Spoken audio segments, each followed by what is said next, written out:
Found through Mr. Mueller's report was alarming. The president failed every criterion for rational and reality-based decision-making capacity.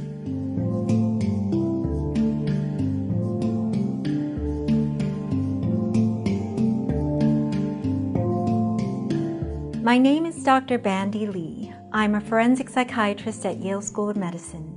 A forensic psychiatrist does evaluations for the courts and testifies before legal or governmental bodies. My views are my own, although I do represent the World Mental Health Coalition as its president. My colleagues and I assessed Special Counsel Robert Mueller's report from a mental health perspective. What we found through Mr. Mueller's report was alarming. The president failed every criterion for rational and reality-based decision-making capacity. Our assessment is definitive. Our recommendations were, first and foremost, to remove Mr. Trump from access to nuclear weapons and war-making powers. We could offer many more, but given the urgency, we decided to focus on the two most important: the instability and impulsivity that led us to the brink of war with Iran should illustrate the importance of mental capacity in a president. His actions are exactly what we would predict from an individual who lacks mental capacity. Much of this may have been preventable if we had regular fitness for duty tests for presidents and vice presidents before they even take office. All military personnel who handle nuclear weapons must pass rigorous psychological testing before they assume their duties and must renew it every year. Yet the person who commands nuclear weapons does not.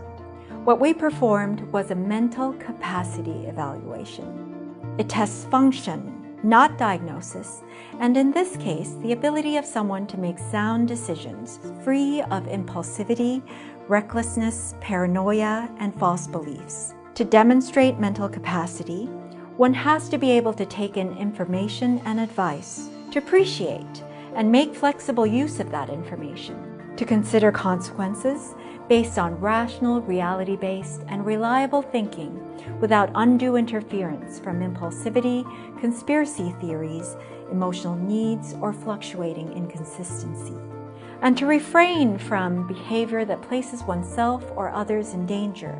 Mr. Trump showed enough evidence to both allies and opponents, as well as in his incitement to violence in public, that he did not possess these abilities.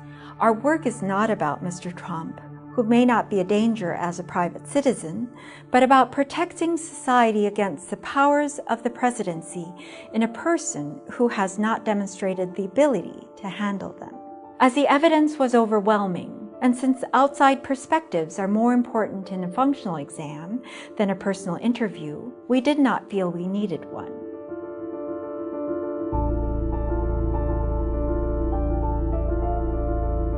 The wealth and quality of the report's content made this possible. In fact, we had more and better data under sworn testimony than we have ever had in our usual practice. Still, we wished to offer the president the opportunity to present for an exam if he believed himself fit, and we asked him to give us an answer within 3 weeks. While his staff let us know that our request was received, there has been no response about a personal exam. Hence, we proceeded with our conclusion and recommendations.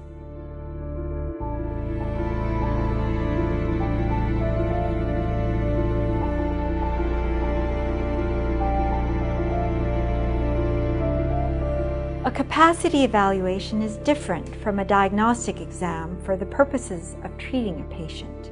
A diagnosis has nothing to do with a person's ability to function in a job. Many individuals with diagnoses of mental illness get the help they need and function perfectly well at work.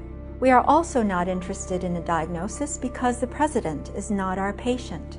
Our primary responsibility is to protect public health and safety, as our professional ethics require. Capacity evaluations are usually performed for employers, not patients, and the employers in the case of a president are the people. Our findings also certify the observations of our public service book, The Dangerous Case of Donald Trump.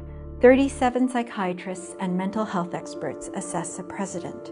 We predicted 2 years ago that Mr. Trump would grow worse under the pressures and the powers of the presidency.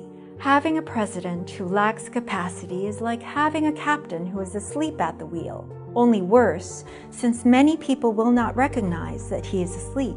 Not only that, efforts to cover up this lack in Mr. Trump, either by himself or those protecting him, may ignite dangerous situations. Experts who understand these dynamics can educate the public about these distinctions, the way we have learned to protect ourselves against the spread of infectious disease.